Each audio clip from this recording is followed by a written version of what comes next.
Портативный складной чайник, который можно взять с собой куда угодно. Заинтересовал? Тогда поставь лайк. На днях искал интересные товары для себя в просторах нашего необъятного интернета и наткнулся на этот. Внимательно проверив отзывы продавца, решил заказать. Вот такой вот интересный чайник, который легко складывается и раскладывается. На первый взгляд выглядит очень ненадежно, но на практике показал себя очень уверенно. Ни разу не подвел и не ломался. Отлично кипятит воду, работает от питания либо встроенного аккумулятора.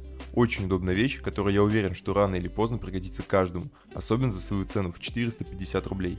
Потому что у этого продавца сейчас распродажа. А этот товар почти нигде не найти, но я смог, поэтому поделился им с вами в своем канале «Находки из Китая», который ты сможешь найти в шапке моего YouTube канала. Не забудь поставить лайк и подписаться на канал, ведь обзоры у меня выходят каждый день.